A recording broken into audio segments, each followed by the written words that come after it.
That's well. We're trying to keep it busy. I might actually delay today's after this. Oh, I have another class okay. because of people Laylatul Qadr and Yeah. Is it going to continue? Sorry, I haven't caught all the classes. I've been coming in as much as I can. Is it continuing past Ramadan? And what is the schedule going to be like, inshallah? Yeah, inshallah, Tafsir Surah Al-An'am is continuing until we finish, inshallah, on Al-Maghrib. And then I'm doing 2 courses outside of the public, broadcast. Okay. I'll be teaching Quranic Seerah, which is the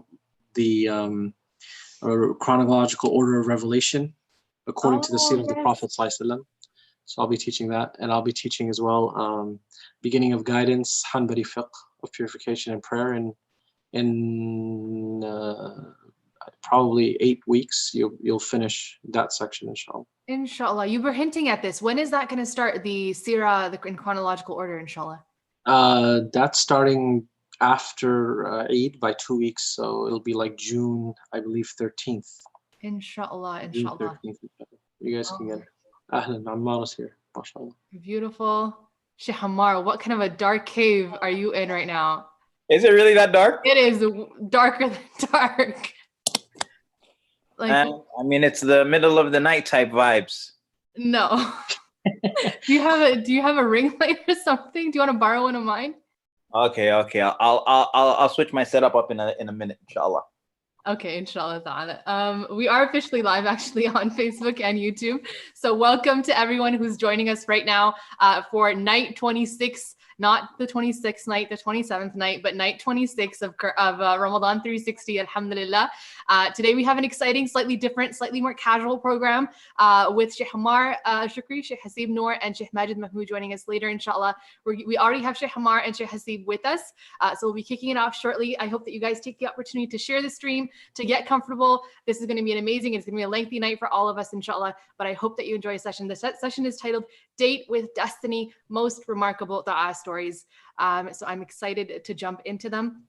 Sheikh Ammar, I'll let you settle in. I want to pick Sheikh Hasib's brain a little bit. I'm sure that he has stories on stories on stories, especially Sheikh Hasib. I wonder if your move to Medina and your living there, was that connected at all to any du'a? It was, but I don't like to talk about that in general. Okay, fine. We won't pick any for that. In general, but alhamdulillah, Allah subhanahu wa ta'ala favors all of us, and I think it's a great blessing that Allah Azza wa Jal gives us and tests us in different ways as well. And I think, inshallah, we'll hear about some stories of that, inshallah. Inshallah. Sheikh Ammar, I'm ready. Don't worry. The cave situation will be fixed, inshallah, a little bit. Inshallah. But alhamdulillah, salatu ala rasulillah. So firstly, welcome everybody. We're very happy to have this session. And the night of power is not known to us, but it being possibly on the 27th night is a very, very strong possibility every year. And being that this is the 27th night, is a night in which we should definitely exert ourselves and be inspired. And this is what this session is intended to do, is to just inspire and give us all a sense of possibility with regards to addressing Allah subhanahu wa ta'ala and what we should be asking Allah for. And so I'm very happy to have Sheikh Hasib with us. And Sheikh Hasib, of course, as you all know by now, lives in the city of the Prophet sallallahu alaihi wasallam, and he has lived there for pretty much a decade now. And there are for sure, I'm sure, a number of dua stories that he has either experienced or he has heard related from the people and the inhabitants of that beautiful city. And that's the theme for today, which is basically amazing dua stories. And so I want to pass the floor to the Sheikh Hasib, inshallah. And if you could give us a nice warm up, inshallah ta'ala. First of all, it's good seeing you, bro. Can you see me? Because Hafsah was saying she couldn't. Bro, I can see you like clearly, but Hafsah is looking at it from a perspective of lights and action, lighting and stuff, making sure that we see. It's about the hearts; they see each other. Allah. Unfortunately, they can't see your hearts, bro, on Facebook Live. But inshallah, khair.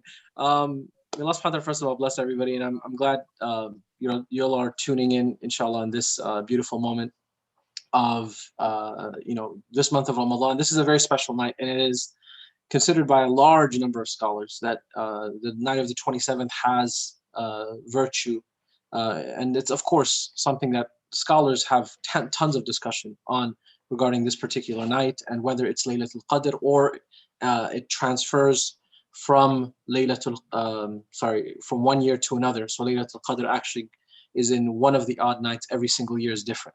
And this is famous, but there's great scholars, even among the Sahaba, who said it's this night. Among the Maliki and the Hanabila, they think it's this night.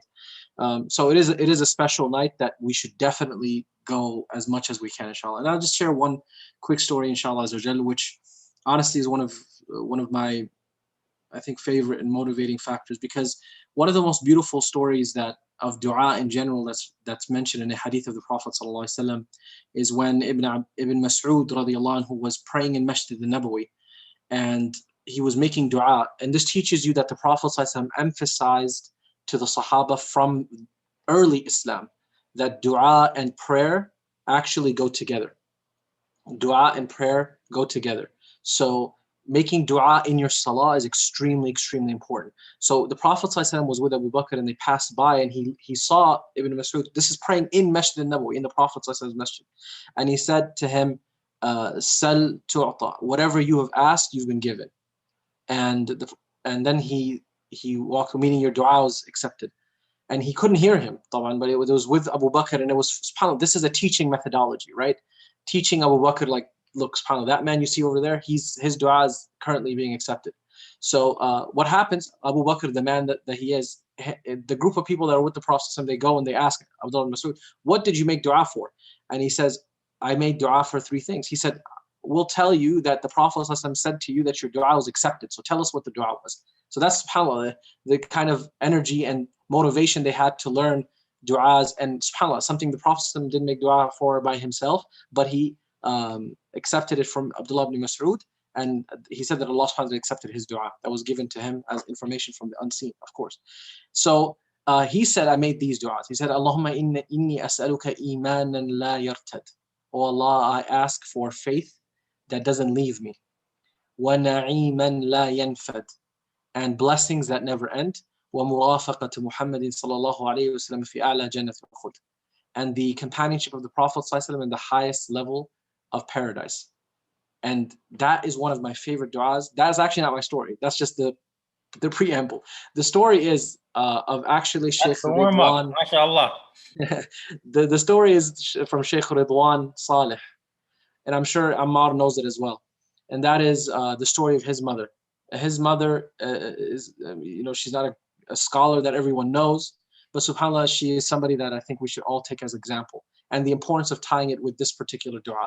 He said that my mother would tell us since we were young that I'm going to, when everybody's taken care of, they got married and they're all, done, I'm going to go and live in Medina, and inshallah ta'ala, I'm going to pass away there, and I want to be a companion of the Prophet sallallahu alaihi wasallam. And everybody was like, Mom, you're crazy. There's no way. I mean, look, you have so many responsibilities, subhanAllah. And Allah subhanahu wa ta'ala accepted her dua. She moved to Medina, and she stayed in Medina. And then, subhanAllah, a few years ago, she passed away in this blessed city, and she's buried in Baqi'. And Sheikh Ridwan would say to us that I hope Allah subhanahu wa ta'ala has blessed her to accept her dua in the hereafter as well, in being a companion of the Prophet sallallahu alaihi wasallam. And another of the same story, which was an Indian Hajj, I will never forget. Him and his wife saved up their entire life savings to come to Hajj. So they come to Medina first. Their plane lands in Medina. He looks at his wife and says, Alhamdulillah, we're in Medina, and he has a heart attack and dies on the spot when the plane lands. They asked him, they buried him in Baqi' and all of this. And they asked him, his wife, they said, tell us about the righteousness of this man. He must have been a great person. And she said he was an average guy. SubhanAllah, he worked, lived, but he said that, you can't even think of extra acts of worship that he would do, for example. She couldn't even think of that. But she said that his entire life, he would always mention something, and that is, "Oh Allah, allow me to be the companion of the Prophet ﷺ in Jannah and allow me to pass away in the city of Rasulullah ﷺ." And Allah granted that to him. So it teaches you that if you love truly someone, you will always mention them in your dua. And the one that we should love, of course, the most is Allah subhanahu wa ta'ala, to grant us the companionship of our Lord in heaven. And then, of course, our Prophet sallallahu alaihi wasallam. And this is something that stays with me, and I always reflect on these two particular stories. Wallahu Jazakallah khair. And it shows you I think, Sheikh Ridwan's story, I love very, very much. And for me, what it shares is also how when you want something, it may not necessarily come close on year 1, year 2, year 3, year 4. She had been making that dua, he said, since they were children, right? So you're talking about decades. And you would think that when your children get older, it actually becomes harder for these types of things to materialize. But she didn't, she wanted it. And that's the really powerful thing about dua. And that is, if it's something that a person still wants, they should still make dua for it. Because that dua in and of itself, that emotion that powers your dua, makes it a stronger act of worship. It makes it a higher quality. And so if the heart is breaking and the tears are flowing and you're present there, then don't cut yourself off from an act of worship like that. And so 27th night, what is going on in your heart? What are you asking Allah subhanahu wa ta'ala for everybody listening? What is that thing that you've become, even you might feel like you should stop asking Allah for it because it's become distant. It's become, every year it's gotten further away. But it's not too big for Allah subhanahu wa ta'ala. It's not too big for Allah. What about you, Ahmad? Oh, me? I have a lot of beautiful dua stories. Some of them are personal. Some of them I've heard from mashayikh as well. I very much love the story that Sheikh Muhammad al-Sharif tells, even with regards to having children. And he tells this story in his Visionaire course about how, a couple of years he wasn't able to, Allah subhanahu wa ta'ala didn't bless him with children into his marriage.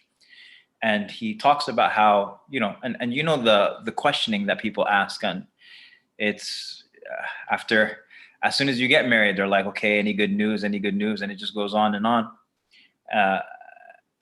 Even though when you got married, you thought, khalas, so you dodged that bullet and you're done. Like, because before you get married, people are always asking you, when are you going to get married? But in any case, he says that at some point he came to a crossroads, and that crossroads was he started thinking to himself, like, maybe this isn't my qadr, maybe it isn't written for me, and I should just, ask Allah for other things and move on from that aspect. And he said, he made that decision, and he said, I'm not going to ask Allah for, literally what he said is, I'm not going to lower the standards of my life. I am going to raise my dua, right? That's the slogan. I'm going to raise my dua. And so he said, instead of asking Allah subhanahu wa ta'ala just for a child, right, generically, he would ask Allah and he would say, oh Allah, allow me to attend the wedding of my daughter. And so, I'm putting all of my cards in, I'm putting all of my chips in. I'm going to make dua in 4K, HD, surround sound, all of that. And, a number of incidents happened, but fast forward, and Allah subhanahu wa ta'ala blessed him, alhamdulillah, with beautiful children. But the idea is, again, it's the crossroads, right? And just increasing the intensity and increasing the imploration and the begging. And every dua is manifested.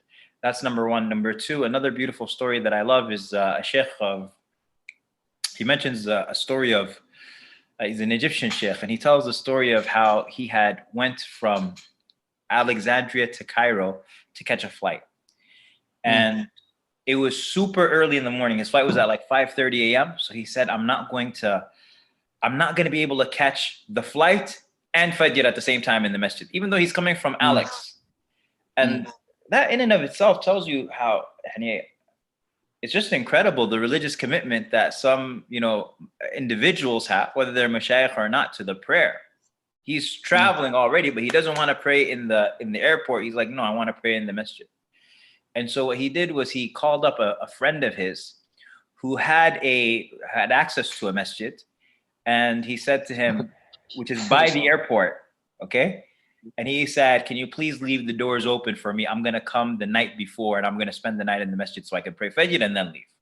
Wow, mashallah. And so the guy gets to the masjid, the sheikh gets to the masjid at like 2 a.m. He drives from Alexandria to Cairo. It's like a 4-hour drive. He gets to the masjid and he says he walks in, he finds the masjid open already, he finds the lights on, and he finds a guy sitting there crying in sujood by himself. And the man is just weeping. And he said, I come close and I hear this man, he's in sujood and he's loudly crying and he's saying like, oh Allah, like I have enough. I've had enough. I don't have anything else. You squeezed there. And he's just crying to Allah subhanahu wa ta'ala. I can't take any more. And so when the man finished, he said, the sheikh walked up to him, and it's only them in the masjid. It's 2:30 in the morning or 3 a.m. He said, I walked up to him and I said, you know, Sheikh, what's going on? And he said, my wife has a surgery today that costs 15,000 pounds, Egyptian pounds. And I don't have a single pound and I don't know where I'm going to get it from. I'm just begging Allah. And he said, the man just broke down and started crying. And the sheikh said, I told him, I said, I don't have any money either, but what I can tell you is that Allah subhanahu wa ta'ala is the one who responds to the distress when they call upon him. And he separated from him. And the sheikh said, I went and I slept for 2 hours. And then it was time for Salatul Fajr. And that man was in his place, just in conversation with Allah. And so he said, the community, whoever the guy, he said, please, Sheikh, can you come and lead us? He's like, I'm a traveler. He's like, no, can you please just lead? So he led. He led, and as he was leading, and the Sheikh is like well known on TV and stuff. So he said, when he was done with the salah, some guy in like really well dressed comes up to him and says, Assalamu alaikum, Sheikh, Maulana, so nice to meet you. I'm a big fan or a follower of you on satellite TV and all that type of stuff. And he was just like, you know, shaking his hand. He was like, Sheikh, listen, before you leave, I know you got to leave, but alhamdulillah, you know, very wealthy, got a couple of,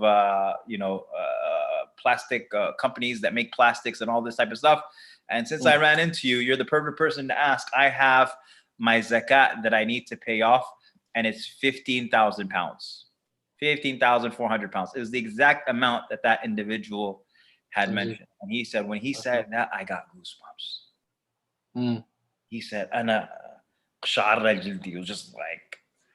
He was like, and then he said, I looked for that man and I called him, and the man came up, and I said to him, Sheikh, please tell us what you were here for tonight. Why were you up all night in dua?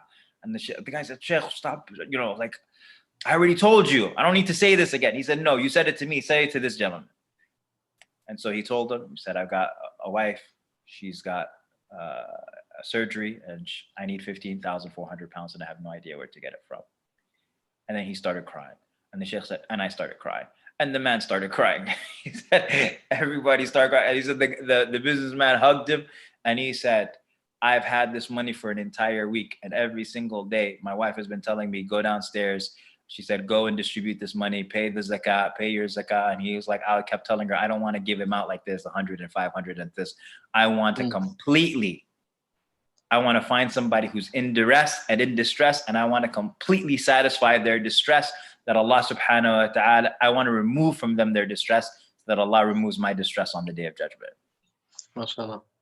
And that was That's it. beautiful. It's like, I just saw real time. I saw this dua. I saw Allah bring this individual together. I saw me being used as a tool to bring them together. And it was just an incredible experience. أَمَّا يُجِيبُ الْمُضْطَرَّ إِذَا دَعَاهُ. Allah says, who's the one who responds to the call of the distress when they call upon him? وَيَكْشِفُ السُّوءَ. And he removes the harm. Allah Akbar. That's beautiful, man.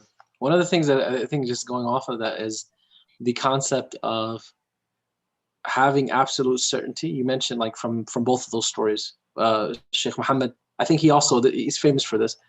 What he makes people sometimes do is to act on the idea that the dua is for certain being accepted, inshallah. So I think for one person, they had the same issue with not being able to have children. So they went shopping together for baby clothes. So I think you know the story probably, Yeah, I right? know that. Yeah, and the idea was he bought, I think, boy and girl because they're like, we don't know what we're gonna have, right? So Allah blessed them with twins. He bought. So Right. Muhammad had another friend who did not conceive, and so he told him, and he said, I know what to do, and he took him to Baby Gap. Baby Gap. And he said to him, he said, here, pick out the garment for your child. And now with that visualization, with that intensity, with that focus, now, you know, you're bringing it closer. You're going to make dua like that. And so the sheikh, you know, the sheikh also, he took it and he did it. And Allah subhanahu wa ta'ala blessed him with twins. Yeah, okay, mashallah. He only bought one though, he didn't buy two. So he blessed him with twins, and then that sheikh, he was like, oh, subhanAllah, he was like, I felt so sad, I felt so bad because I bought an outfit for my boy, I didn't buy an outfit for my girl. MashaAllah. Another beautiful thing, just to let you all know, because honestly, dua stories are amazing and beautiful, but we also want to understand that you don't need to be asking for like massive, major things in your life for you to understand the importance of dua. It should be major and minor. In fact, Aisha radiallahu anha would say that we would pray istikhara, and this is an exaggerated tone, but it has seriousness to it. We would pray even istikhara if we need to tie our shoelaces, meaning like istikhara, the consultation prayer. And the idea behind that is the major and minor you ask dua for. I'll give you a story about that, which is in Hajj, as you know, mashallah, this is like prime time dua time, just like the nights of Ramadan, you have the days of Dhul Hijjah. The best days of the year is the 10 days of Dhul Hijjah. The best nights of the year is the 10 nights of Ramadan, last 10 nights of Ramadan. So this has happened more than once. We're driving in, and as you know, man, if you get pulled to the side by one of the cops and the bus gets relayed to somewhere else, that means you're probably going to spend 2-3 hours trying to navigate until you get to your hotel or etc. So that we've been hearing that the haram is packed, it's blocked, there's no way, you're not going to be able to get through, so you just have to wait it out for hours. So subhanAllah, these people have already been on like a 12-hour wait because of their processing. And you could see that it's just, they're at their last straw of like just patience. So, you know, subhanAllah, I come, you know, and I joined them because they've landed from a very long journey. And while we're driving into Mecca, and you could tell that they're just so fearful if we just get delayed, and the traffic cop does not allow us to enter the main area of the haram area. So I say to everyone, okay, listen, everybody, say, oh Allah, allow us to enter with your mercy. And they're like, Ameen. I'm like, we're gonna get in, inshallah. And they're like, what did you talk to the guy? I said, no, we're getting in. That's it. Khalas. Everybody believe we're getting in. And that's it. The guy didn't even look at us. Like he just let us go through. So this notion of like, when you're making dua, you got to be certain with it.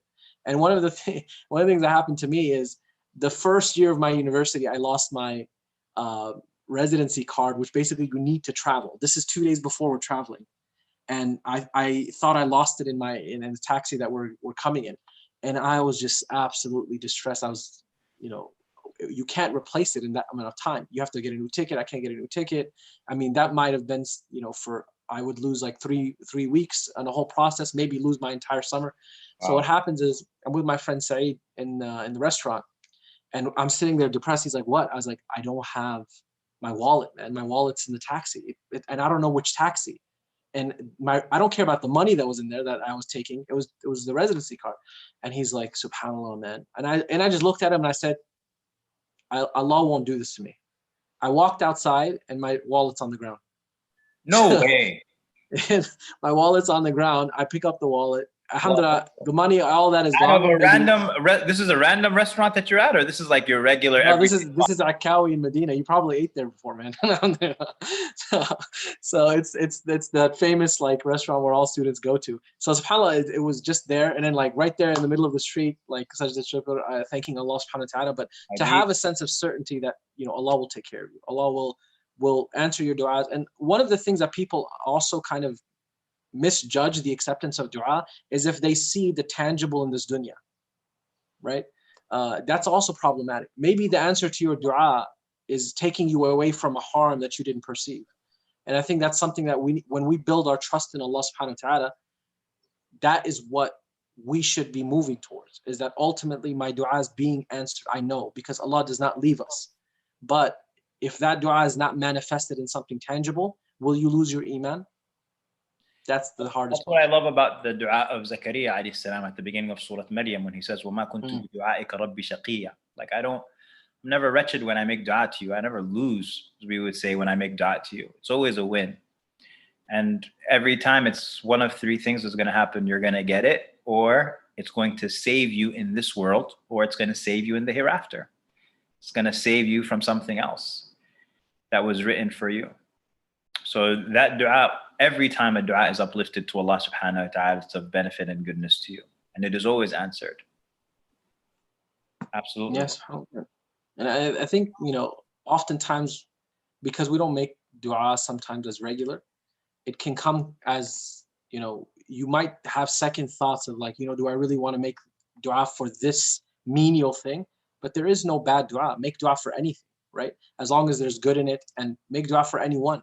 And that's why people who, mashallah, when they go to Hajj, they remember people they've never even thought of most of their life. 100%. And on the day of Arafah, you remember these people, and Allah blesses you to remember them and to pray for them. And maybe because of a dua you made on that day for this person, to say, Allah, make their affair easy, was a cause, inshallah, for Allah subhanahu wa ta'ala to accept that dua. And there's no such thing as normative to Allah, right? Everything is something that if it worries you, Allah is Ar-Rafiq, Ar-Rauf, Ar-Rahim, right? He's the one who's the gentle, subtle master who at the same time has such care and gentleness that everything that concerns you concerns him. And that's the beauty of Al-Latif, right? The one who's the most gentle.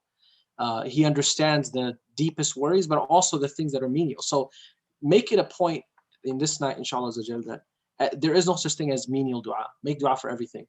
And make dua for, things that you might think that, that one, like you were saying, the thing that you think is impossible, make dua for that, and continue to make dua for, and Allah subhanahu wa ta'ala will see that through, inshallah.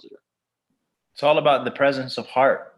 Wherever you find your heart, make dua, and don't worry about getting the wording right. Don't worry about which name of Allah that you're using. The most important part is always the presence of heart. Obviously, as best as you can, you want to perfect all of these things. You want to perfect a craft if you can.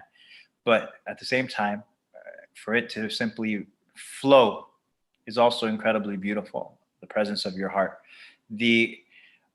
What you mentioned just now about the dua being, or the manifestation of the dua being done in a number of ways, I think it's also very important that people remember that with dua, just like you ask Allah subhanahu wa ta'ala for the big, you ask Allah for the small, and don't forget to also ask Allah for the hereafter. Sometimes what I've noticed is that a lot of our conversation revolves around the dunya and the dunya and the dunya, which is fine. Obviously, the dunya is part of وَلَا تَنْسَ نَصِيبَكَ مِنَ الدُّنْيَا. Do not forget your portion of this world. But, it struck me once. I was in a car with a friend, religious brother, and he mentioned to me that I don't really have much to make dua for. I said, what do you mean? He was like, brother in his 20s, has a fantastic job, making a lot of money, got married, graduated, living in a beautiful city. And he was like, I ran out. And I said to him, have you entered Jannah yet? And he said, oh, I guess I have a lot to make dua for, right? And so even sometimes our religious discussions take a secular tone, where we're only talking about dua for the purpose of the dunya. And we don't want to fall into this gospel of prosperity. In fact, you will have from, the quotations of the Salaf where they never asked Allah for the dunya, ever, right? But Allah subhanahu wa ta'ala gives us a beautiful ratio, at least what the scholars have alluded to, of a beautiful ratio of 2 to 1, because Allah subhanahu wa ta'ala says, رَبَّنَا آتِنَا فِي الدُّنْيَا حَسَنَةً وَفِي الْآخِرَةِ حَسَنَةً وَقِنَا عَذَابَ النَّارِ. So آتِنَا فِي الدُّنْيَا حَسَنَةً, that's for the dunya, وَفِي الْآخِرَةِ حَسَنَةً, that's for the hereafter, and قِنَا عَذَابَ النَّارِ is also the hereafter as well. And so in any case, on a night like this, you want to make sure that you are asking Allah, and that young Ansari man who had served the Prophet ﷺ, and the Prophet right off the bat says to him, tell me something that I can make dua for you for. So off the cuff, the Prophet ﷺ is asking you, what, and you're like a young man, 98% of men will be like, Ya Rasulullah, marriage, Ya Rasulullah, a great job, Ya Rasulullah, this. But he immediately in that moment, what was the thing that was on the surface of his heart, which manifested on his tongue, was fast forward the entire dunya. Ya Rasulullah, I want to be your companion in paradise. Right? And so, in any case, Shaykhna, Jazakallah khair, I want to leave you with last words, inshallah, and appreciate your presence and your smile. I mean, honestly, one of the things I think we maybe need to just ask ourselves deeply is, where's your trust with Allah subhanahu wa ta'ala? And I think sometimes when we look at this question to answer for ourselves, you might think that, oh, of course I trust Allah. But trust in Allah comes when, when you're making dua for something very, very strongly. And you're not getting sometimes something, right? And then that's when your trust will be tested the most. So in this night, I think when we're making our du'as, we have that absolute trust in Allah subhanahu wa ta'ala, in calling to Him and making sure that what we ask for is something that we believe He gives us. And at the same time, we don't falter in any of that. You might think that, you're tired of asking. You might think that maybe you have too many sins from asking.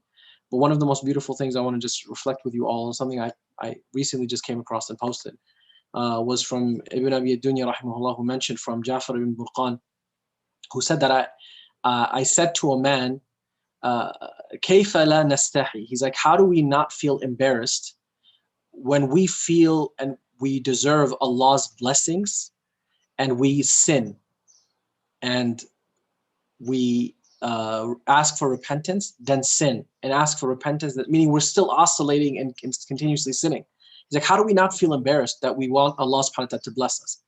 And basically this man was just tired of himself, right? Constantly sinning and asking for forgiveness and jumping into sinning. And he said, ذُكِرَ ذَلِكَ لِلْحَسَنِ, meaning Hasan al-Basri, one of my favorite human beings, and generally love his books and his statements. He says that it was mentioned to al-Hasan al-Basri. He says, when Hasan heard this, he's like, that's what shaitan wants from you. He wants you to feel tired of yourself, and he wants you to feel like you're not going to get a response. He's like, لا تملوا من الاستغفار. Don't ever tire from asking for forgiveness, and in accordance with that as well, don't ever tire from asking, even if you feel that it's been so delayed. Why is it not coming? What am I doing? And you start questioning yourself. Don't tire from these two aspects: istighfar and following it with dua. We ask Allah to bless us in this night. To ask us, we ask Him that this night becomes a night that He has accepted from all of us, as well as from all of the nights of Ramadan. May Allah bless you, Shaykh Ammar. I'm sure you're going to give them a nice dua at the end. And Jazakumullah khair for hosting me. It was a pleasure, Shaykh. So your night's over, huh? What is it, like 10 a.m. over there? It is 5:27. Allah subhanahu wa ta'ala bless you. Jazakumullah khair. Ameen habibi. Jazakallah khair. Assalamu alaikum.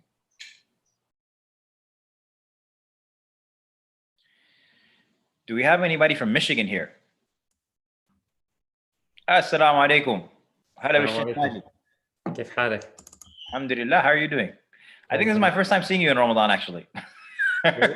We got to appreciate your Ramadan setup. How are you doing? Allah يبارك فيك. جزاك الله خير to you and Sheikh Hasib and Sister Hafsah for putting this together. MashaAllah. MashaAllah. How are you doing? Wallah, How's Ramadan and quarantine been for you? Alhamdulillah. Alhamdulillah. So far, so good. Alhamdulillah.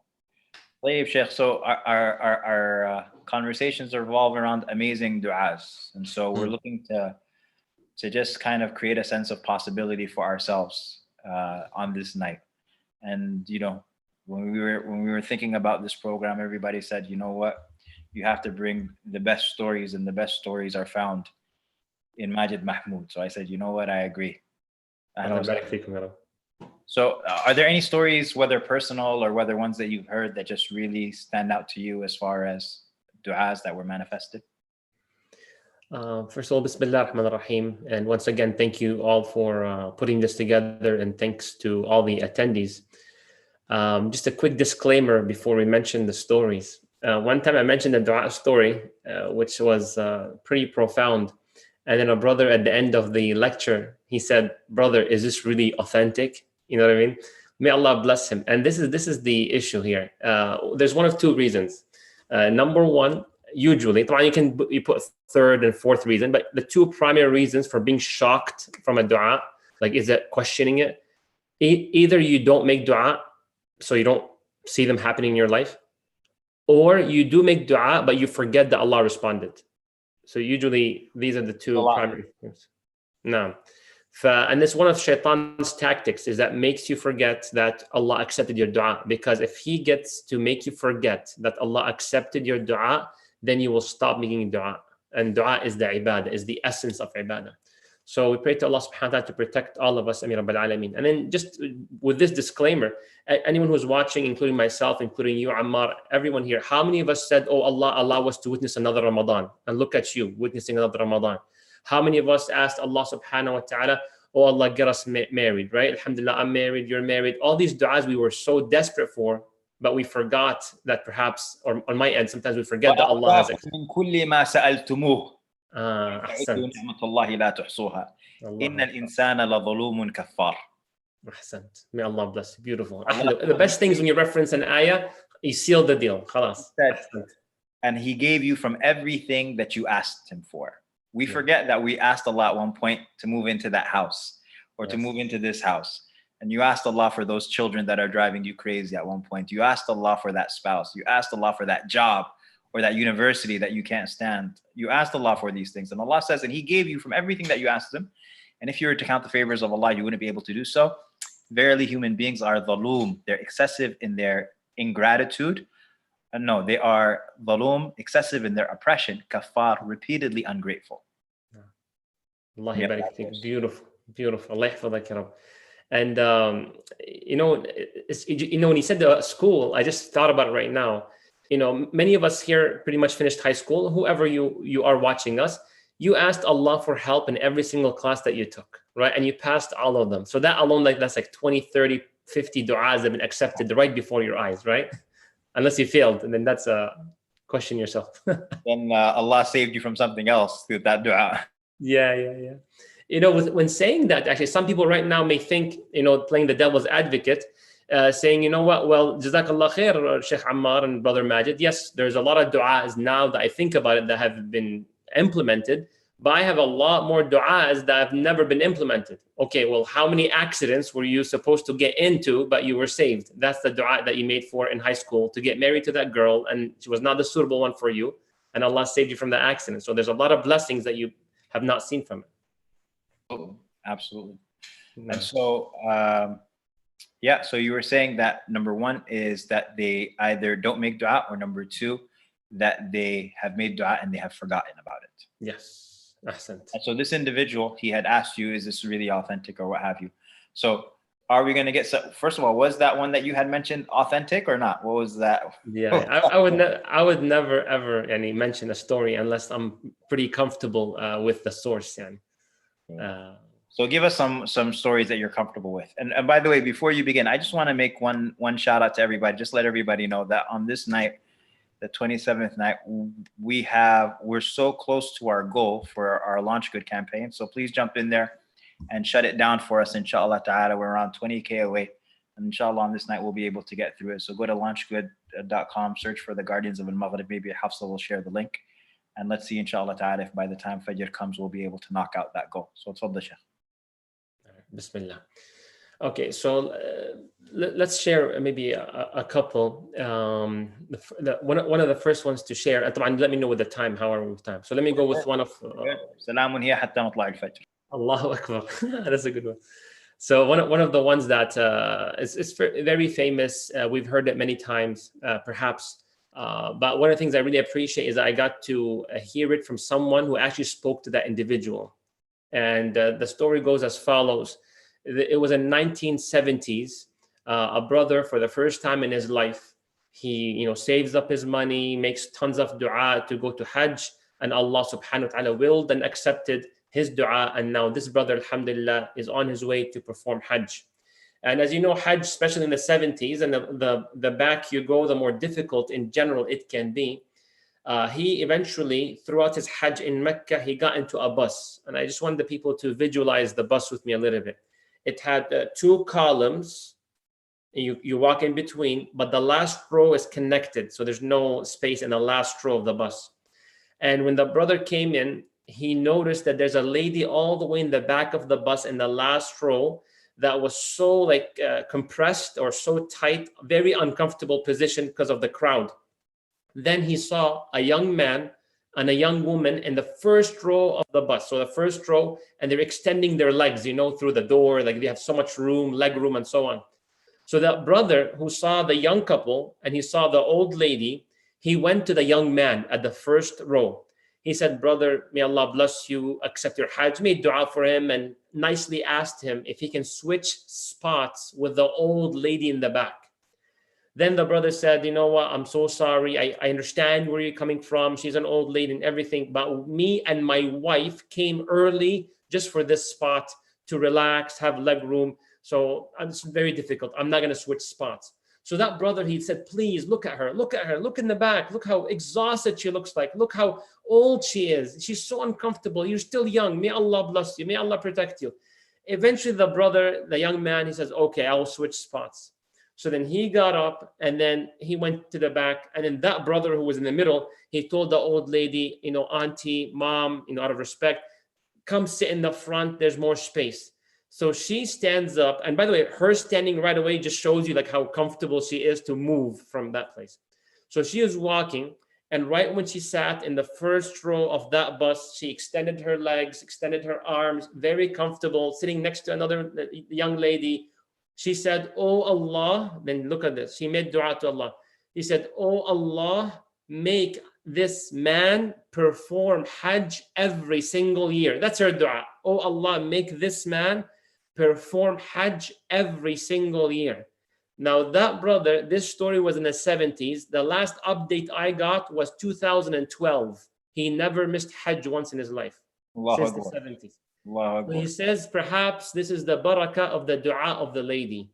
He said, "Wallahi, there were years that passed by. I don't even have money. Forget the money. I had no intention to go. And then someone says, 'You know what? We have an extra visa, a vacancy. We need someone to come with us. Would you help us?' Such and such." He's like, "Yeah, sure." Other time, he has no intention, no money, but someone says, "Would you make Hajj on behalf of my father who passed away? I can't go." So all these opportunities. So this is an example of a dua, genuine from the heart towards one of your brothers and sisters, and how Allah would perhaps accept.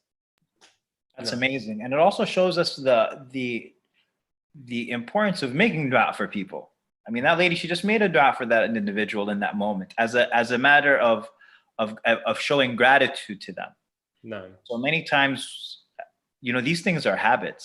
Many times when a person develops the habit of when a person does something good for you, that you make dua for them. So that when it does happen in a state of exhaustion or in a state of fatigue, that what naturally comes out for you is dua.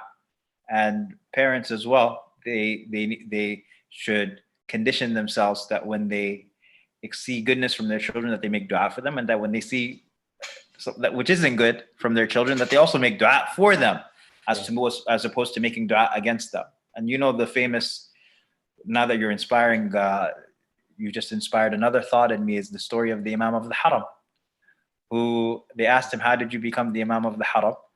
And he said, "My mother." He said, "I was a really bad kid.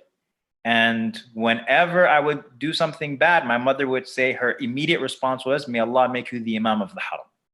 Wow. Like just the most distant thing in the world from him. But it's her dua, whereas a lot of other mothers or fathers, they'll sit there and curse that child, but her dua was, "May Allah make you the Imam of the Haram." That was her dua in anger that she would make. And it's such a beautiful dua. And he said, "I became the Imam of the Haram." My mother's dua. Absolutely. Beautiful. Sheikh Ammar, Rasulullah sallallahu alayhi wa sallam, he says, "La tad'u ala anfusakum fa inna al-malaikata yu'minun."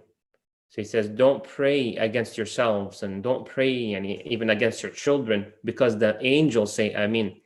And if this would to be Laylatul Qadr, and you got all these angels descending down to the first sama, Whatever you say a dua, know that there's inshallah hundreds and thousands and perhaps millions and billions of angels saying Ameen to your dua. As the Prophet ﷺ, he says the number of angels that come on Laylatul Qadr أكثر يعني كعدد الحصى, as the number of stones and pebbles on earth. فجزاك khair. What other stories do you have for us, Sheikh? I know you got a couple. Okay, I'll give you another one. All right. So this is from Sheikh Hassan. He was in touch, from my understanding, with the brother that went through this. So a brother, he's from Egypt, and he basically has a severe heart problem. He goes to the hospital. They do the x-rays, they do what they have to do, and then they realize his situation is very tense. They can try to perform the surgery on him, but if he can afford it, the best of doctors is in London, UK. It was somewhere in the Britannia, in the UK. So they said, you have to go, your case is very serious, according to the x-rays and so on. So then he sees the situation is tense. So right away he books his flight, goes to the UK. And once he does the testing, the doctors, they determine that you have to immediately perform a surgery.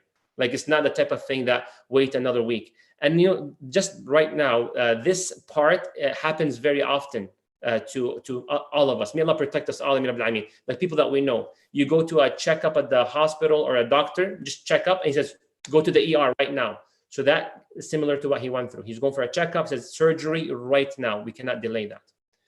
So then the brother, he goes, and then they say, we have to perform the surgery, but it's a very risky one. There's a chance of this going wrong, a chance of that going wrong.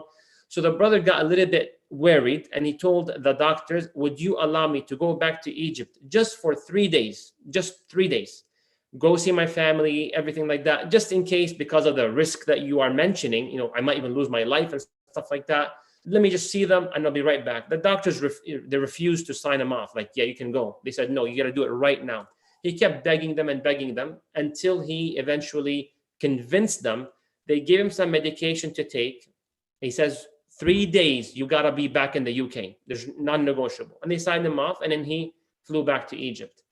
When he came to Egypt, you can just imagine the number of people, even the ones that might not even like him came, right? To say salam, and this might be it, and there's a chance and stuff like that. So people came from all over. And one of the things that he was speaking to one of the people, he spoke to them outside his house. And that brother's house was viewing the stores in the street. So some of our homes, depending on your location of the house, you get to see the actual street, the stores and stuff like that. So he was standing outside his house, talking to his friend, how is everything? Everything is good, etc. Then he caught an old lady doing something that really shocked him. It was an old lady. She is trying to take from a garbage bin next to a butcher shop. Whatever meat the butcher throws away, something that you and I will not eat, basically the guy is throwing it in the garbage. She comes and puts it in a bag. She collects whatever. So he spoke to his friend. He says, hold on. He stopped, and then he went all the way to the lady. The lady, old lady, like a grandma, she got so sad, so embarrassed. She put the bag away. He says, Ya Ummi, Mom, it's fine. What's going on? How can I help you? He insisted, and she told him, you know what, Ya Ibni, my son, I got 6 children, and we have not eaten any meat for months and months and months. And I was just excited, hoping that I will collect whatever possible from this waste to cook them a meal that has meat in it, subhanAllah. And he was just so moved by that. Like, we take this as luxury. Like many of us here, and I will probably even go as far, maybe almost all of us, ate chicken or meat for iftar tonight. And that's how comfortable almost we are, right? Yeah. So he was very moved by that. He said, how many children do you have? She said, about 6. So then he went to the owner of the butcher shop. And if you guys would to imagine, in Arab world, it's slightly different in terms of communication and payments. So let me explain to you. The brother went to the owner and asked him, can I give you one annual payment to provide meat for this lady once every week? So he says, I will do that for you, no problem. And that brother came, paid him 1 year annual payment of meat of about, if I remember correctly, it was about £4 or so. And every week she comes and picks it up. So when she saw the communication and him paying on the spot, not like, let me talk to you tomorrow, like everything was right away, she was so moved and so happy. She kept praying to Allah, oh Allah, bless this man. Oh Allah, lift every hardship from this man. Oh Allah, bring him ease. Oh Allah, bless him, bless his health, bless his wealth, bless his family. Continue to pray and pray. And the brother swears by Allah that while she was praying for him, he felt better, emotionally, psychologically, whatever you want to call it. So he went back to his house and he told his family, you know what, I'm thinking about it. I don't want to go to the doctor. I'm not going to the UK no more. They said, Baba, you have to take the means, أخذ الأسباب, trust with Allah. It's a combination. He says, I swear I feel so good. I just don't want to. There's no need. Let me just see what happens in my life. So the family insisted. Then he went to the UK. Eventually, 3 days later, he arrived to the UK. The doctors, they came, did the testing to see anything changed. When they came with the results, they were a little bit rude and dry with him. So they said, so what's your point? Like, why you're here? Where did you go? So he says, what are you guys talking about? It makes no sense. They kept talking to him, what have you done? What did you do? Etc. He says, I don't get your questions. I went to my family and I'm back. They said, if that's the case, then why are you completely healed from your issue? And he had nothing, absolutely whatsoever issue with him. And he actually did not perform the surgery. And he went eventually back to Egypt. For this, an example, once again, a dua of a person, of, for a brother or the sister. And, Rasulullah sallallahu alayhi wa sallam, now subhanAllah came to my mind. He said, Dawu mardakum bis-sadaqah. Cure the sick amongst you. You will not find this in any biology book. Allah says to the Prophet tells us, sallallahu, cure the sick amongst you through charity. And that's one of the ways of medication. And the dua of the lady, of course, for the brother. May Allah protect us all. Ameen. And dua is two types. There's dua al-mas'ala and dua al-ibadah. So dua of mas'ala is what we know, which is raising your hands and asking. Mas'ala, su'al, asking Allah subhanahu wa ta'ala. But then there's the other dua, which is the dua of ibadah. It is every act of worship is a dua. Every salah that you pray is a dua. You're asking Allah to accept. And so whether or not you are necessarily articulating it, when you give sadaqah, right? This man, when he was giving sadaqah, he was making a dua through that sadaqah. That is that Allah subhanahu wa ta'ala accepts. And that turned into that lady making dua al-mas'ala, asking Allah subhanahu wa ta'ala. And of course, the duas of our seniors, our grandmothers and our grandfathers are just incredibly, they're something different. They're very powerful. In Palestine, do your duas, your grandparents, do their duas rhyme? Is that a thing? Now that I think about it, no, not that they rhyme. It doesn't rhyme. Huh? Sudanese, all of the old ladies, they always rhyme. It just comes from their tongue. Whatever they're saying, they just have a million of them memorized. Just different, whatever it is, it's always rhyme. They all end with a kaf, if that rhymes. Allah yahfadak, Allah yikrimak, Allah yawafak. Okay. I wish I could try to remember any of them right now. So on the topic of sadaqah, so we do have some questions that are coming in. So let's knock out some questions, inshallah ta'ala, and then we'll end with one more story. And on the topic of sadaqah, again, I just like to encourage everybody to donate what you can, of course, to AlMaghrib, but to any other institutions as well, any other causes. This is a night in which you want to make sure that you give something in sadaqah, that Allah subhanahu wa ta'ala multiply it for you. And it is incredibly intelligent and wise that a person give every single night in Ramadan, especially in the last 10 nights, that you give something every single night.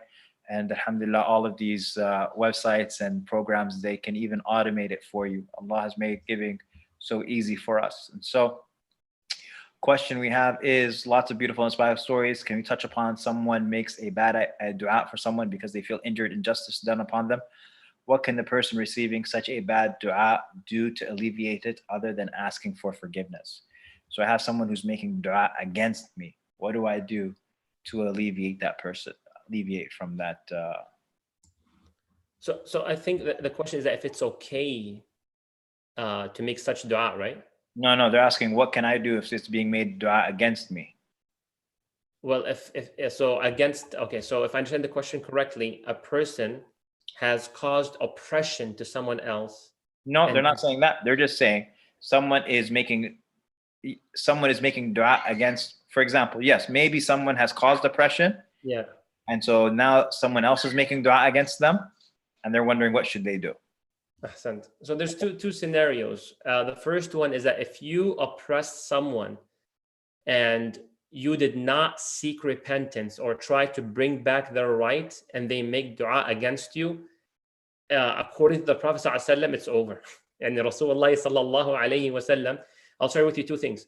He used to pray to Allah subhanahu wa ta'ala to never be in that situation. Can you believe that? The Prophet himself, he used to pray to Allah not to be in a situation where he oppresses someone else and then as a result gets their dua. The other thing, the Prophet sallallahu alayhi wa sallam, he says, ittaqu da'wat al-mazlum. Fear, be worried, run away, protect yourself from the dua of the one who's oppressed. فَإِنَّهُ لَيْسَ بَيْنَهَا وَبَيْنَ اللَّهِ حِجَابٌ, because there's nothing going to stop that dua from happening. So number one, if we did not repent, if we did not bring back the right, then definitely be concerned and be worried. If you repent and you brought back the right, then may Allah make things easy on you. Now, if you didn't do anything wrong, but that person just prays against you, then alhamdulillah, Allah is Allah. And God will take care of you, and Allah is the most just, is the most fair, and Allah will assess the situation, and He is the most merciful. He will take care of you. MashaAllah.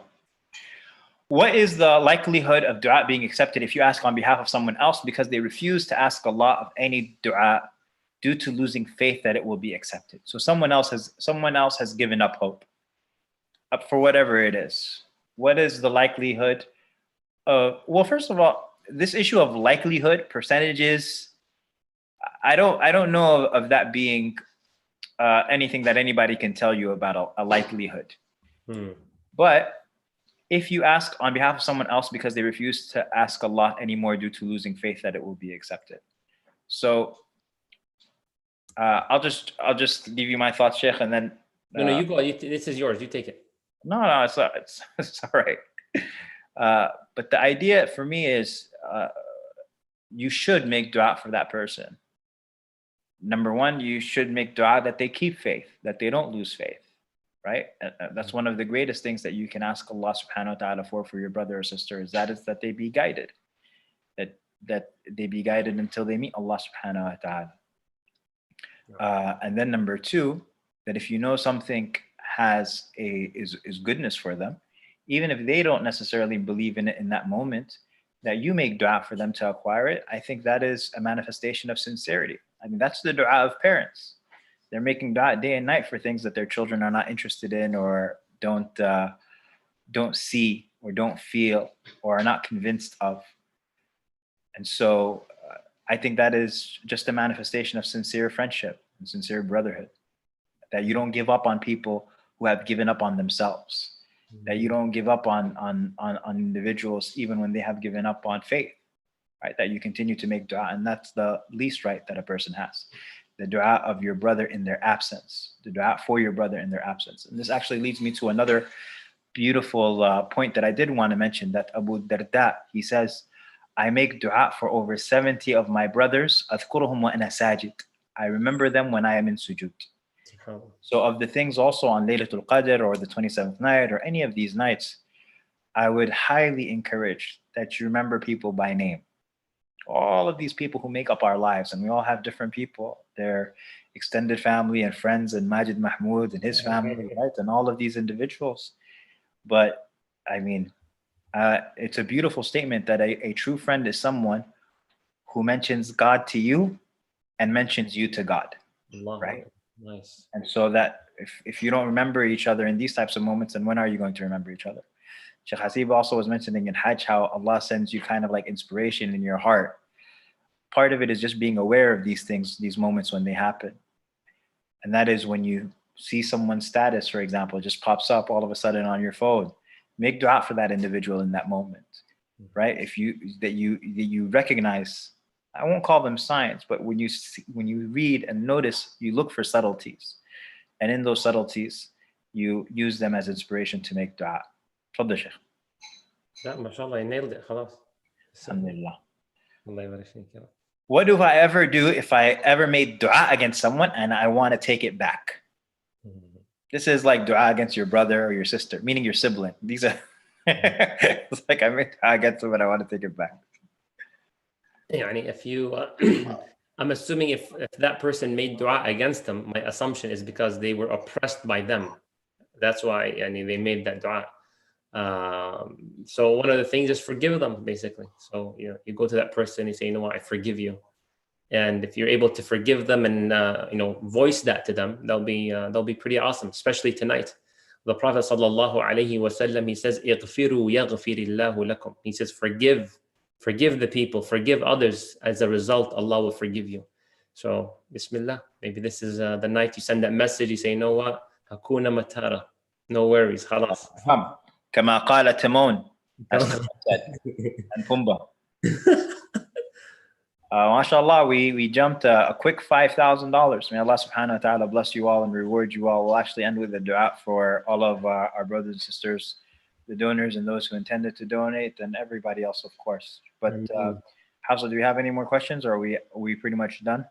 Yes, we have a couple in the Q&A box, actually, if you want to quickly pop through there. So let's see this really quickly. Al-Baik Sheikh Majid is the Ramadan 360 legend, one of them at least. Who's always, mashallah, in every session, marathon runner.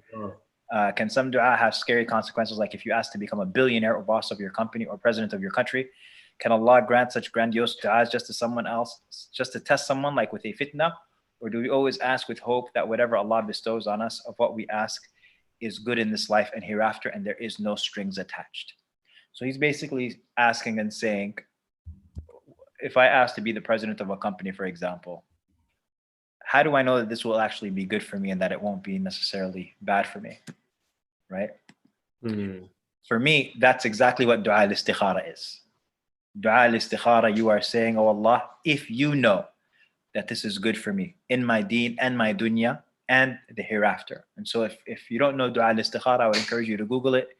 It's reported by Bukhari, it's reported by Tirmidhi, it's reported by, you'll find it, the hadith of Jabir ibn Abdullah. And you are basically saying, oh Allah, I don't know. I have no idea. You are the one who knows. And I have no power to make it happen. You are the one who has power.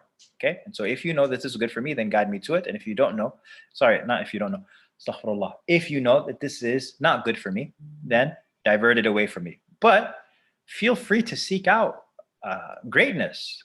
وَاجْعَلْنِي لِلْمُتَّقِينَ إِمَامًا. Make me an imam of the muttaqeen. Right? I want to be great, and we can't all shy away from greatness and taking on big tasks just because we're afraid that we might not fulfill it. Seek greatness and ask Allah subhanahu wa ta'ala for strength as well and ability. Okay. Oh, there's a lot of questions. Okay. So is it okay to go and tell someone that we have made dua for them, Sheikh Majid? Yeah, I don't know anything that says you are not allowed to, but I perhaps wouldn't unless I think there's a benefit in saying it. In general, that's the way it goes. If you ever do a good deed, your default status is that you keep it private, unless there's a benefit in making it public. So if you want to tell them, oh, Ammar made dua for you, okay, but what's the wisdom behind it? A benefit could be, for example, the increase of love. The benefit would be, for example, I might think that they'll be inspired to know that someone is praying for them, right? Yes. It's incredibly motivating for a lot of people. It's incredibly touching for other people. So that could be a benefit, but absolutely right. The default is because also that assists in it being answered. The dua of you for your brother in their absence is responded to, right? في ظهر الغيب. Yes. Okay. Okay. So I think that's pretty much it. When reciting dua from the Quran, such as Rabbi zidni ilma, does one remove the qala at the beginning? Yes, you remove the qala. You just say Rabbi zidni ilma. Jazakallah khair, Sheikh Majid. What are you working on? What's the last thing we can leave everybody with? What are you up to these coming days? Any upcoming projects we should be looking out for? Sheikh Majid just joined Instagram, everybody. Celebrate that for him. Welcome to the year 2010. Everybody's on TikTok. Everybody moved to TikTok, so you joined Instagram. MashaAllah, tabarakallah. Well, I was there a long time ago, but then I made Tawbah, and then I came back. Okay, MashaAllah. No. So what is your at? What is your at for the people? So alhamdulillah, there was something I really wanted to work on. I finished. It's on YouTube now. It's the Risala series. It's a summarized version of the seerah of the Prophet sallallahu alaihi wasallam. So one of the things I'll be praying on for. your YouTube channel? Yeah. Great. Inshallah. No. So 21 episodes should be nice and sweet, inshallah. MashaAllah. How many hours is it? The average is 45 minutes per session. And how many sessions? 21. Allahu Akbar. MashaAllah. Yes, sir. That is incredible. No. May Allah subhanahu wa ta'ala reward you and bless you. Okay. Ameen. So, all right. So we are going to call it a night, inshallah. May Allah subhanahu wa ta'ala reward everyone. Sheikh Majid, would you mind making our final dua for the evening for all of our brothers and sisters who have participated and donated and attended? If you don't mind, you honor me and you do it. Allah barik. Khairan, inshallah. Yeah, Bismillah, you go for it. I'm just gonna shut off my camera and you go ahead. Bismillah. Okay. Oh Allah, we ask you by your blessed names and attributes to have mercy on us all and to make the best of our deeds, our last deeds, and the best of our moments the day that we meet you. We ask you for Jannah will grant us close to it of actions and speech, and to protect us from the hellfire and will bring us close to actions and speech. Oh Allah, we ask you for all good, good now and good later, and what we know to be good and what we don't, and to protect us from all evil, evil now and evil later, and what we know to be evil and what we don't. Oh Allah, have mercy on our deceased. Have mercy on all of the brothers and sisters who passed away in this recent calamity. Grant them the status of martyrs and reunite them with their families in Jannat al-Firdaus, after which they will never know death ever again. Resurrect them with the prophets and the martyrs and the righteous and the truthful. What excellent companions are those? And our brothers and sisters who are sick, remove their hardship, make that sickness a purification from them, wipe over them with your blessed hearing hand, and combine for them both goodness as well as reward. Oh Allah, we ask you for your pleasure and your favor.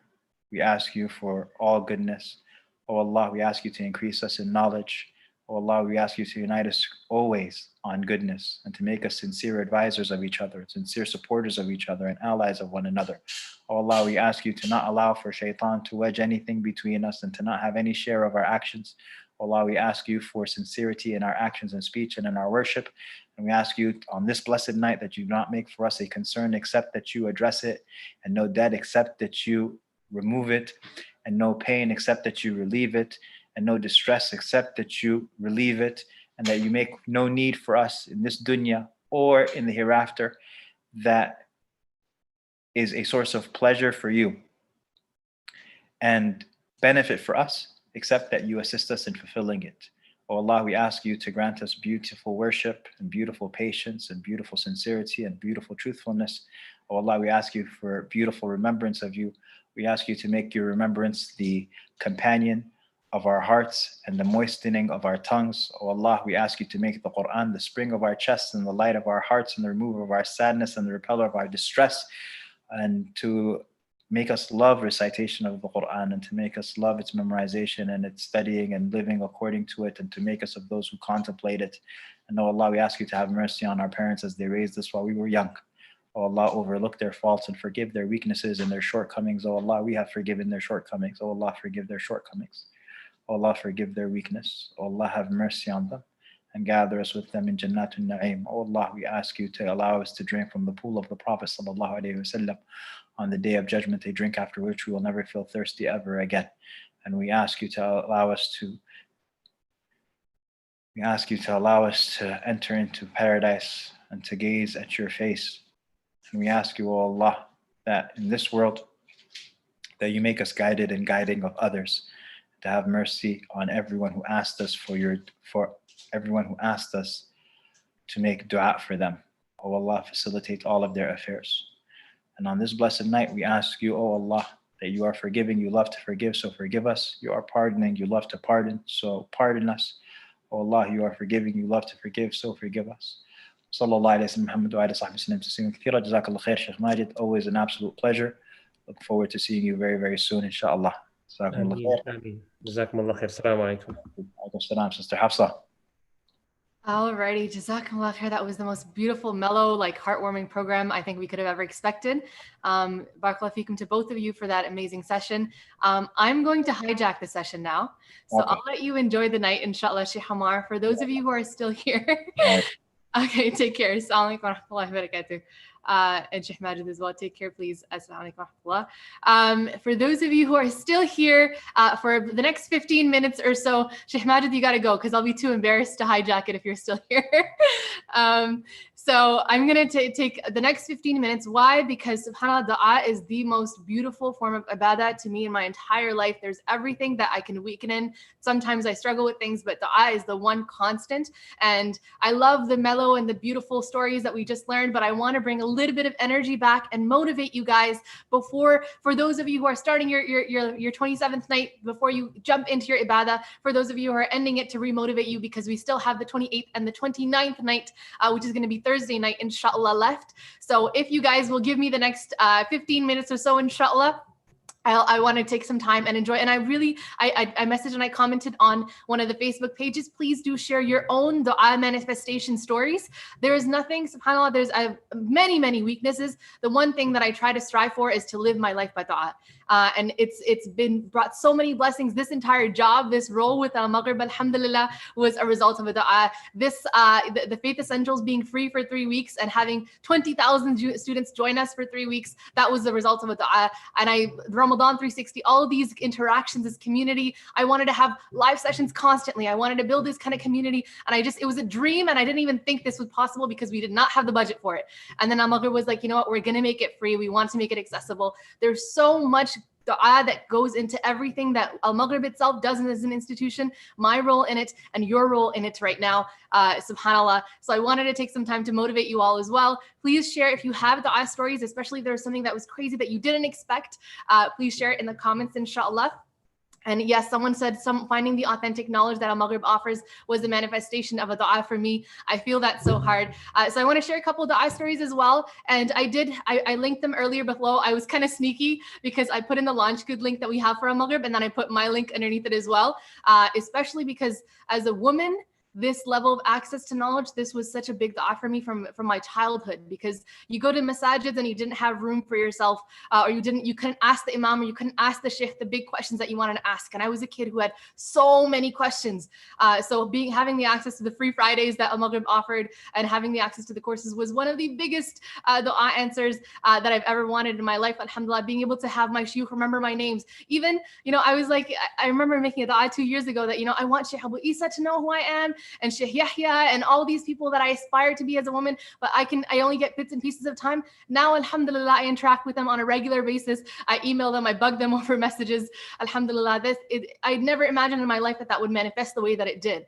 So I hope that a couple of the examples I give you over the next few minutes motivate you. And I hope that while, again, we are still in the 27th night for a lot of us, you take the opportunity to support the campaign. I have my link just below, just if there's anything that's happening during this time that motivates you to make a quick donation while your rewards are multiplied and multiplied and multiplied upon themselves.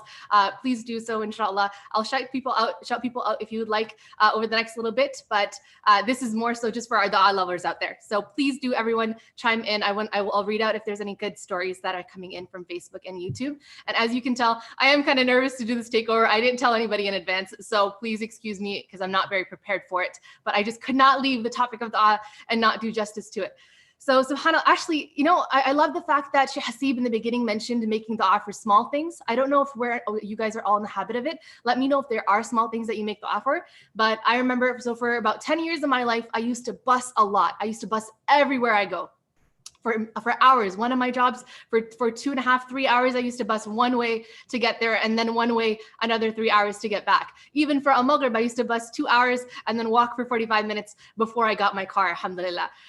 So one of my biggest du'as, I was constantly, these intercity buses were always going, and I would always lose them, and I was late for them, or they would leave early. So, and I was so tired of running after the bus. So one of my first du'as that I started to make constantly is that I would see the bus coming, or I know the bus time, or it's the schedule says it's leaving now, and I would just say, Ya Allah, don't let that bus leave without me. And I remember seeing days on days on days where the bus is there, it's supposed to leave, the schedule says it's going, or it's left early and it's closed, and all of a sudden an accident happens, or all of a sudden someone else ran and then the light went red and it couldn't leave, or all of a sudden, so how there were so many times where I would see the bus and it's a 5-minute walk to catch to that stop, and it was getting comical. I was like, how many ways can Allah think of to stop this bus? Or the driver would come out and then not feel well, or they would get a smoke, or they would go to Tim Hortons or something. Subhanallah. It was just mind blowing. I often make dua now is, Ya Allah, wake me up. You're the controller of time. You're all powerful. Wake me up at my alarm, because these days with Ramadan being the way that it is, and the sleep schedule, and trying to wake up all night to do ibadah, it's so hard to wake up on time. So that's one of my favorite du'as is, Ya Allah, wake me up at 10 o'clock. And I'll ask all my friends, and all my friends will forget to call me and whatnot. But alhamdulillah, the clock turns 10, and I wake up automatically. Alhamdulillah. And I'm a deep sleeper. I remember a few years ago, I used to make I'm very sensitive to the cold. I don't know if any of you are. I live in Canada. It gets very, very cold here in the winters. I was like, Ya Allah, don't let me feel the cold at all this year. I'm sick of it. I'm just so tired. It makes me so sick, and I have to stay so long at these bus stops and whatever. So don't let me feel the cold at all. And subhanAllah, I don't recall one time that winter where I felt chilly. I remember thinking, oh wow, the weather's so nice, and everyone was like bundled up in their coats, and I had my big coat, but I never felt cold, subhanAllah. Now I want to jump into a story that I want to see if anyone else has shared anything so far in the comments. That's not a question, because I'm definitely not able to answer questions, mashallah. So jazakumullah khair. I'm speaking too fast. Yeah, I do speak pretty fast. I'm sorry, guys. One last little thing that I'm going to share, and let me just have a look at the launch kit as well to see if anything, anyone has felt a little bit motivated. Oh, jazakumullah khair. So we went up like a couple thousand, alhamdulillah. I made a dua for the amount that we end up in the launch kit as well. Guys, just any single thing that you can do, subhanallah, like this entire existence, this Ramadan 360 experience, there's so many people making so much dua for you and for the experience behind it. So don't find anything trivial. SubhanAllah, I have so many notes, like, but if any blessing has ever been stripped from you, if you lost everything and you've still got your faith, you have the biggest blessing. So take advantage of that and use that. The prophets were tested so much more than we have ever been tested in our lives. And they were constantly, what they were constant in is dua. You know, Prophet Yahya alayhi salam, Prophet Yaqub alayhi salam, Prophet Yunus alayhi salam, prophets who were in the worst situations of their lives, feeling the most intense amount of loss. And the only thing they had remaining for them was dua. And that is what saved them, subhanAllah. So I want to leave you all with one last dua, inshallah. And then we'll close off the night. I'm hoping that people will share their own personal stories, but I don't see anything specific. Maybe I'm missing it. Please don't hate me or excuse me if I miss your personal stories, your dua stories. I am looking for them. But yeah, I've said this before as well, is that, you know, last Ramadan, I did not feel, because I started with Almaghrib and I was so exhausted by the time I came home, I didn't feel like my du'as were being answered at all. You know, I felt like, I didn't feel like I got my ibadah, and I would come home, I wouldn't be able to go to Tarawih, I'd crash, I'd wake up, I'd go to work, I'd crash, I'd wake up. It was like such a cycle. And on the 27th night last Ramadan, I decided, I was like, you know, I have a few days left. And, you know, I saw some hadith that was motivating me, you know, end it strong, end it strong, end it strong. So I started making tons and tons of dua, just 27, 28, 29. And I was just like asking Allah for forgiveness for taking this long to get started. And every single one of my du'as, I made a du'a for a car. Alhamdulillah, I have a car now. I made a du'a for, my biggest du'a was, Ya Allah, I want to go on Umrah with Sheikh Walid Basyuni. Okay, that was my biggest kind of goal, was, Ya Allah, take me to Umrah with Sheikh Walid. And at that, and alhamdulillah, there's a lot more to it, but I just made that dua. I had a dream a few weeks later that I was on Umrah with Sheikh Walid. I was walking, I was doing tawaf around the Kaaba. Sheikh Walid was to my right. There was people around us, but I wasn't aware of them. It felt like it was just myself, and it was Sheikh Walid over there, and it was the Kaaba on my left-hand side, and we were doing tawaf. Okay. And I was like, oh, wow, subhanAllah. I was like, but then, you know, Umrah, we didn't have an Umrah going on at Almaghrib.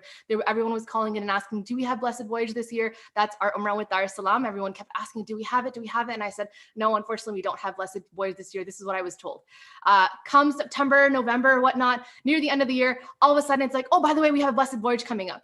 And I was like, since when? We always take a full year it takes to market and to sell Blessed Voyage and to whatnot. It takes so much. People are not going to just jump on an Umrah quickly. But they're like, okay, alhamdulillah, we have Blessed Voyage. We're going to start marketing it. People will be aware of it. And the people sign up, inshallah khair. So then people started calling and I was like, yes, alhamdulillah, we have a Blessed Voyage going on.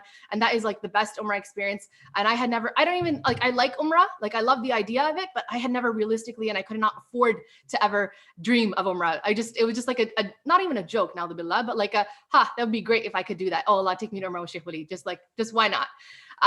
Long story short, December or end of December comes around, beginning of December comes around. I'm like, you know what? I really, really, really want to go on to Blessed Voyage. Or actually, this must have been November. Sorry, guys, I'm a bad storyteller. Can you tell? But I was so, I was like, you know what? I made the intention all of a sudden. I was like, you know, I want to go on Blessed Voyage. This is before we knew what the shuyukh were who are going to be taking the actual group of people on Umrah. Long story short, I made the intention. I was like, you know what? I don't have no money, but I really want to go to Umrah all of a sudden. And I have everything's really tough right now. It's really exhausting and I need this break. So I made the intention, I made the deposit. And then they announced that Sheikh Waleed, Sheikh Ammar, Sheikh Mahmoud Faqih and Sheikh Hasib. So Sheikh Hasib and Sheikh Ammar we're with today's session. We had Sheikh Mahmoud Faqih earlier today, and Sheikh Waleed, alhamdulillah, we've had throughout our Ramadan 360 experience. So those we were going to have not one, but 4 shuyukh leading the experience.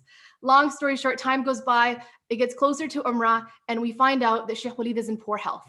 And keep him in your du'as, please. All of our shuyukh, but please keep him in your du'as always. He had some health issues going on at the time, and he was told he cannot fly anymore. And he's not able to this was like the week of Umrah, and I was crying. And I was like, subhanAllah, that was my dua. And for some reason, I'm getting tested. I didn't want to go Umrah anymore. That's it. Khalas. That was the point of Umrah. I can't go with Sheikh Waleed. But I was like, you know what, subhanAllah, it's too late. I already booked everything, already paid for everything. So ended up, taking the flight, whatnot. When it was such a hassle, it was such a trouble to get to New York and then to fly from there and whatnot. Alhamdulillah, but we went. Got to Saudi. We went to Medina first. We went to Makkah second. So Sheikh Waleed wasn't with us. Sheikh Ammar, Sheikh Hasib were with us, and then we were joined with Sheikh Mahmoud Faqih as well. But we didn't have Sheikh Waleed. Unfortunately, that part wasn't answered at that point. So we did our Medina. We enjoyed it. I had a lot of fun, but I was like kind of just it was bittersweet because I was like, subhanAllah, that was my main goal, and I didn't get to do it.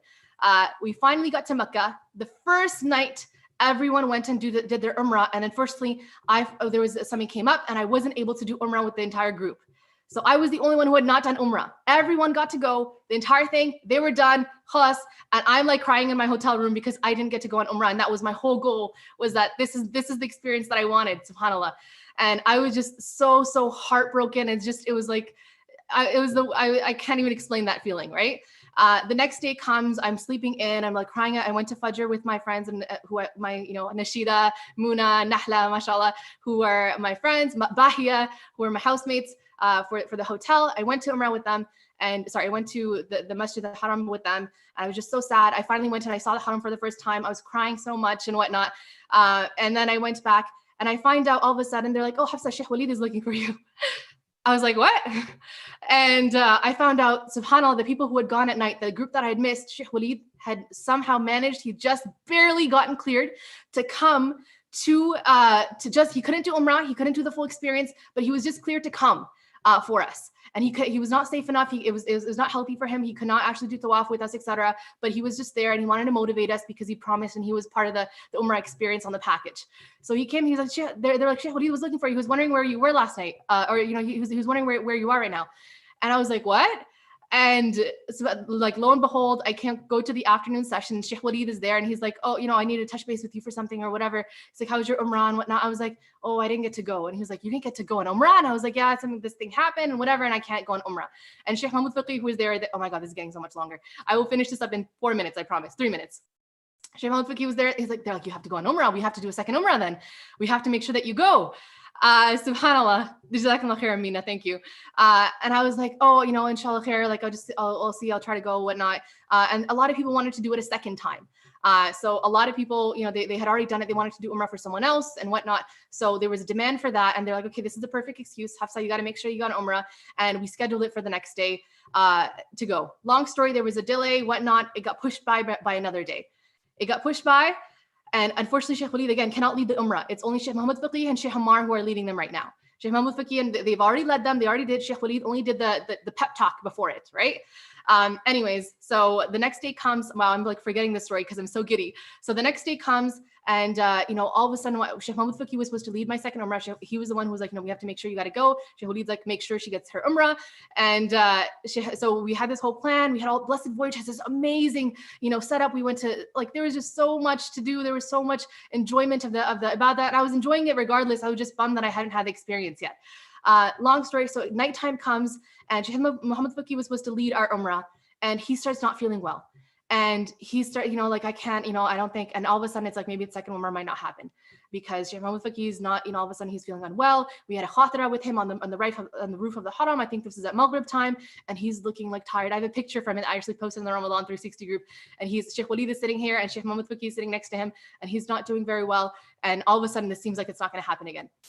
Long story short, 30 minutes or so before the Umrah, we get back to our hotels. We're back from this amazing dinner and whatnot that we did on the mountain of Arafah through Blessed Voyage. We come back to the hotels, and Sheikh Walid's like, okay, everyone get ready. Whoever was going to go for the second Umrah, I'm going to be leading the second Umrah. But I can't do the tawaf. I can't do the whole thing with you. I'm just going to be guiding you guys.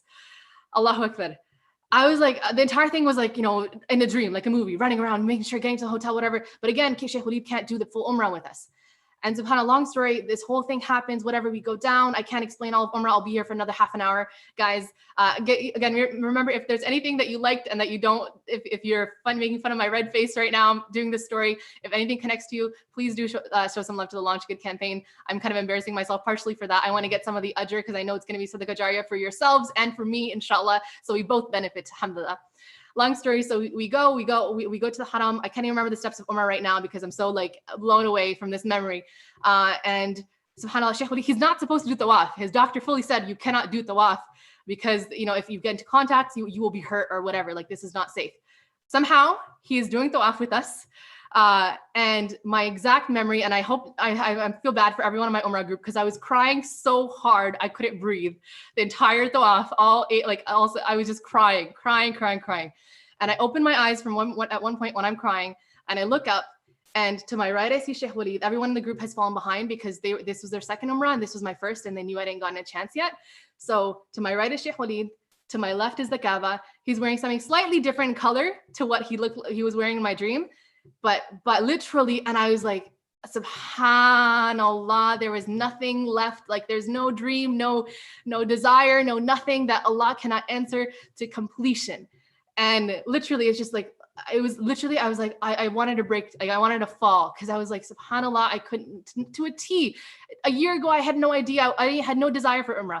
The last 3 days of Ramadan, I had wasted my entire month, not wasted, I had no ability to take advantage of it. The last 3 days, I just started sprinkling these little du'as and begging Allah to make up for my shortcomings and begging Allah to please just accept them. They're imperfect and I'm imperfect, but this is the human experience, and Allah is so much more gracious than we are. He's so much more merciful than we are, and He accepts and He gives so much more than we can ever ask of Him. So that was my big dua, subhanallah. Not only did he do the ta'afs with us, he didn't do the sa'i, the running back and forth, but he kept an eye on the group. He was checking on us to make sure we were doing okay. I think probably because I had been sobbing my entire eyes out the entire time. Subhanallah, and he actually took some pictures of me, unfortunately looking like a hot mess, but alhamdulillah, that was the biggest dream. That was the biggest dua that I made, and alhamdulillah, it was answered. And sorry for hijacking this session, and I don't know if this is not all about me, but the purpose was that dua is the most beautiful thing in my life. Make dua for every little thing. Make dua before you take a bite that this food is good. Make dua, before you wake up that you have a good day. I make dua that I have a productive day. Before you go to sleep that you have a great sleep. And before you start tonight's ibadah, make dua that Allah accepts it and that Allah makes your tongue soft and your words powerful, and lets whatever is coming in your heart come out and accept it from you, inshallah. Once again, this entire experience, my ability to even be here as a sister in front of you, in front of a camera, and teach and connect with all these shuyukh and help to bring this amazing production of Ramadan 360 together has all been made possible by Almaghrib, honestly. So I do hope that you guys take the advantage, and mashallah, you have been this entire month, you've been supporting us, but to get that extra little bit of ajr, if there's anything that's been holding you back on the 27th night, and it could be the 28th or 29th, whatever it is, but on the 27th night, I'm asking you right now, please support the Launch Good link. There's the regular link, and then there's my link. I'll just see, just for my own kudos, to see how many come through that link as well. They both go to our Launch Good page, Guardians of Knowledge. Please support them generously. May Allah accept from you. May Allah accept from ourselves, us as well. And please make dua for all of our shuyukh who've been sacrificing all this time to bring this beneficial knowledge to you.